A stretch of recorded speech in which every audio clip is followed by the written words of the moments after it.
Assalamualaikum, kembali lagi di podcast Bukan Dongeng, sebuah cerita masa lalu yang aku dan kamu perlu tahu. Pahlawan kita kali ini datang dari negeri Persia, dan dari Persia pula lah Islam mendapat penganut yang banyak jumlahnya. Dari mereka muncul tokoh-tokoh tanpa tanding dari sisi keimanan, keilmuan, dan keduniaan. Yuk kita dengarkan kisah menakjubkan darinya. Aku berasal dari wilayah Isfahan, dari desa J. Ayahku seorang kepala wilayah. Aku adalah orang yang paling disayanginya. Aku membaktikan diri dalam agama Majusi. Aku bertugas sebagai penjaga api peribadatan agar tetap menyala. Ayahku memiliki sebidang tanah. Suatu hari, aku disuruhnya ke sana. Dalam perjalanan ke tempat tujuan, aku melewati sebuah gereja. Ku dengar mereka sedang sembahyang, maka aku masuk untuk melihat apa yang mereka lakukan. Aku kagum melihat cara mereka sembahyang. Aku berkata dalam hati, ini lebih baik dari agama Majusi yang kuanut selama ini. Aku berada di gereja itu sampai matahari terbenam. Aku tidak ke ladang ayahku dan tidak juga pulang, hingga ayah mengirim orang untuk menyusulku. Karena agama mereka menarik perhatianku, kutanyakan kepada orang-orangnya, dari mana asal-usul agamamu? Mereka menjawab, dari negeri Syam. Ketika pulang, kuceritakan semuanya kepada ayah. Ayah marah, aku dirantai dan dikurung. Aku pun kirim kabar kepada orang-orang bahwa aku telah menganut agama mereka.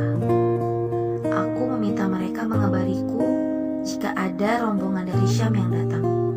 Aku akan ikut mereka saat mereka pulang ke Syam. Permintaanku itu mereka kabulkan. Aku putuskan ikatanku, lalu keluar dari kurungan dan bergabung dengan rombongan itu menuju Syam. Sampainya di sana, aku bertanya tentang ahli agama mereka. Mereka menjawab, uskup, pemilik gereja. Maka aku menemuinya dan menceritakan semua keadaanku. Aku pun tinggal bersamanya, menjadi pelayan gereja, sembahyang, dan belajar. Sayang, uskup ini orang yang tidak baik. Ia mengumpulkan sedekah dari warga yang semestinya dibagikan, namun ia simpan untuk kepentingan pribadinya. Kemudian, uskup itu meninggal dunia. Mereka mengangkat orang lain sebagai gantinya. Uskup baru ini sangat taat beragama. Aku tidak menyumpai orang lain yang lebih zuhud dan lebih rajin beribadah darinya. Aku sangat menghormatinya melebihi yang lain. Saat ia akan meninggal dunia, aku bertanya kepadanya, kepada siapa aku harus berguru? Dia pun menjawab, anakku, hanya ada satu orang yang sepertiku. Dia tinggal di Mosul. Setelah ia wafat, aku pun berangkat ke Mosul dan menghubungi pendeta yang disebutkannya. Kuceritakan apa yang terjadi. Aku pun tinggal bersamanya cukup lama hingga ia meninggal dunia. Sebelum ia meninggal dunia, aku bertanya lagi kepadanya. Dia menunjukkanku kepada orang ahli ibadah di Nasibin. Aku datang kepadanya dan kuceritakan keadaanku. Aku tinggal bersamanya cukup lama hingga ia meninggal dunia. Sebelum dia meninggal dunia, aku bertanya kepadanya. Aku disuruh berguru kepada seorang laki-laki di Amuria, Romawi. Aku berangkat ke sana dan tinggal bersamanya. Untuk memenuhi kebutuhanku, aku beternak sapi dan kambing. Ketika dia akan meninggal dunia, aku memintanya menunjukkanku orang yang harus diikuti. Dia berkata, anakku, aku tidak menyuruhmu datang ke siapapun. Saat ini sudah diutus seorang nabi yang membawa risalah Nabi Ibrahim.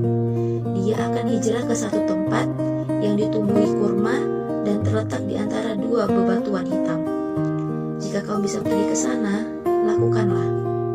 Dia mempunyai tanda-tanda yang jelas. Dia tidak menerima sedekah, tapi menerima hadiah. Di pundaknya ada tanda kenabian. Jika kamu melihatnya, kamu pasti mengenalinya. Suatu hari, ada rombongan lewat. Kutanyakan asal-usul mereka, mereka dari Jazirah Arab. Maka aku berkata kepada mereka, maukah kalian membawaku ke negeri kalian? Dan sebagai imbalannya, kuberikan kepada kalian sapi-sapi dan kambing-kambingku ini. Baiklah, kata mereka. Aku ikut bersama rombongan itu. Ketika sampai di daerah Wadil Qura, mereka berkhianat. Aku dijual ke seorang Yahudi. Aku melewati daerah yang penuh dengan pohon kurma. Aku mengira tempat itulah yang dimaksud oleh pendeta, tempat yang akan dijadikan tujuan hijrah. Tapi ternyata bukan. Mulai saat itu aku tinggal bersama orang yang membeliku, hingga pada suatu hari datang seorang Yahudi Bani Quraidah yang membeliku dari majikanku saat ini. Lalu aku dibawa ke Madinah. Demi Allah, sejak pertama melihat negeri ini, aku yakin inilah negeri yang dimaksud. Aku tinggal bersama Yahudi itu dan bekerja di kebun kurma miliknya. Suatu hari, saat aku berada di atas pohon kurma dan majikanku berada di bawah, sepupu majikanku datang dengan kabar, celakalah Bani Kaila. Mereka berkerumun mengelilingi seorang laki-laki di Kuba. Dia datang dari Mekah dan mengaku sebagai nabi. Demi Allah, ketika mendengar berita itu, tubuhku bergetar keras, hingga pohon kurma itu seakan berguncang, dan hampir saja aku jatuh menimpa majikanku. Aku segera turun dan berkata kepada orang tadi, "Apa yang Tuhan katakan? Ada berita apa?" Majikanku mengangkat tangannya dan memukulku dengan keras. Ia membentak, "Apa urusanmu dengan masalah ini? Sana, kembali bekerja." Maka aku pun kembali bekerja. Setelah hari mulai petang, aku berangkat ke Kuba dengan membawa sedikit makanan. Aku menemui Rasulullah yang saat itu bersama beberapa sahabatnya. Aku berkata, "Tuan-tuan adalah perantau yang membutuhkan bantuan. Saya punya makanan yang saya siapkan untuk sedekah. Setelah mendengar keadaan tuan-tuan, saya pikir tuan-tuan lebih berhak menerimanya. Lalu makanan itu kutaruh di dekat mereka." Rasulullah berkata kepada para sahabatnya, "Makanlah dengan menyebut nama Allah." Sedangkan beliau sendiri tidak ikut makan. Aku pun berkata dalam hati, "Demi Allah, ini satu tanda yang disebutkan, dia tidak memakan sedekah." Lalu aku pulang. Keesokan harinya, aku kembali menemui Rasulullah dan membawa makanan. Aku berkata kepadanya, "Aku melihat Tuhan tidak makan sedekah. Aku mempunyai makanan yang kuberikan sebagai hadiah untuk Tuhan." Dan makanan itu kutaruh di dekatnya. Rasulullah bersabda kepada para sahabatnya, "Makanlah dengan menyebut nama Allah." Beliau pun makan bersama mereka. Aku berkata dalam hati, "Demi Allah, ini tanda kedua, dia mau memakan hadiah." Lalu aku pulang. Beberapa hari kemudian, aku kembali menemui Rasulullah yang saat itu berada di pemakaman Baqi, sedang menggiringkan jenazah. Beliau bersama para sahabatnya. Beliau mengenakan 2 lembar kain lebar, satu dipakainya untuk sarung dan satu lagi sebagai baju. Aku mengucapkan salam kepadanya. Lalu aku menoleh ke arah punggung atasnya. Rupanya beliau mengerti maksudku. Maka beliau menyingkapkan kain budrah dari pundaknya, hingga tanda yang kucari terlihat di antara 2 pundaknya. Tanda kenabian seperti yang disebutkan oleh si pendeta. Melihat itu, aku merangkul dan menciumnya sambil menangis. Lalu aku dipanggil menghadap Rasulullah. Aku duduk di hadapannya, kuceritakan kisahku kepadanya, seperti yang kuceritakan kepada kalian saat ini. Lalu aku pun masuk Islam. Dengan kata-kata indah dan jelas, cerita ini mengalir dari bibir Salman Al-Farisi. Salman dikaruniai usia panjang. Ia menyaksikan pemerintahan Abu Bakar dan Umar. Ia meninggal dunia kembali kepada Tuhannya pada masa pemerintahan Utsman. panji-panji Islam berkibar di seluruh penjuru dunia. Harta benda dan kekayaan mengalir ke Madinah, baik yang berasal dari pajak maupun yang lainnya. Lalu kekayaan itu dibagikan ke warga sebagai tunjangan hidup yang dibagikan setiap bulan. Dalam kondisi seperti ini, di manakah Salman? Lihatlah laki-laki tua berwibawa yang sedang duduk di bawah pohon. Lihatlah bagaimana ia asyik menganyam daun kurma untuk dijadikan keranjang. Laki-laki itu adalah Salman yang sedang kita bicarakan. Perhatikan lagi, lihatlah gamisnya yang pendek hanya sampai lutut. Padahal saat itu ia orang yang dihormati dan disegani.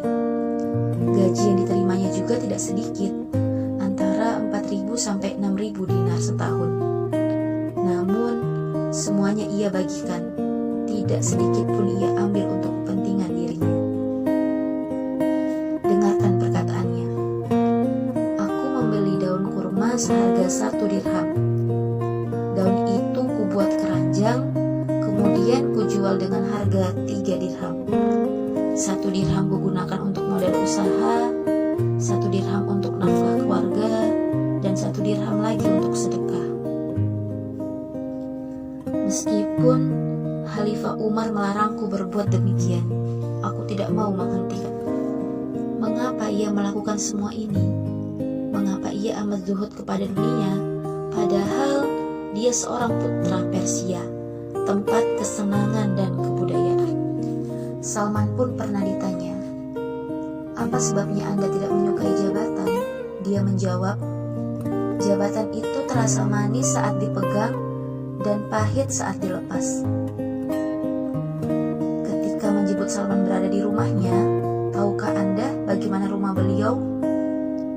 Ketika Salman ingin membangun rumahnya itu, ia bertanya kepada tukangnya, bagaimana model rumah yang hendak Anda bangun? Kebetulan tukang bangunan ini seorang yang arif bijaksana, mengetahui kesederhanaan Salman dan sifatnya yang tidak suka kemewahan. Dia berkata, Tuan jangan khawatir, rumah ini bisa digunakan bernaung dari terik matahari dan berteduh dari guyuran hujan. Jika Tuan berdiri, kepala Tuan akan sampai ke atap, dan jika Tuan berbaring, kaki Tuan akan menyentuh dindingnya. Salman berkata, bagus, rumah seperti itu yang harus kau bangun.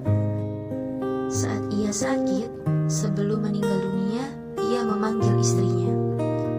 Ambilkan barang yang pernah kutitipkan kepadamu. Ternyata barang itu adalah wewangian kasturi yang ia peroleh saat pembebasan kota Jalula. Sengaja ia simpan untuk wewangian saat ia meninggal dunia. Ia meminta segelas air. Kasturi itu dimasukkan ke dalam air, lalu diaduk. Ia berkata kepada istrinya, percikanlah ke sekelilingku. Aku akan didatangi makhluk Allah yang tidak makan, namun suka dengan wewangian. Selesai memercikan kasturi, ia berkata kepada istrinya, tutuplah pintu dan keluarlah. Sang istri menuruti perintah Salman.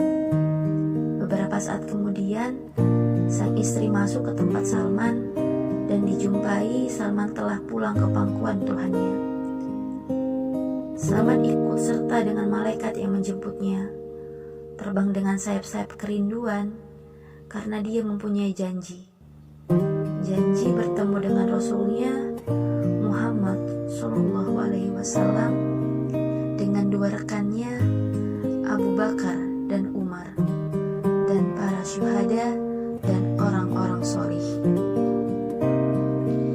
Lama sudah dahaga kerinduan menyertai Salman. Kini air pelepas dahaga itu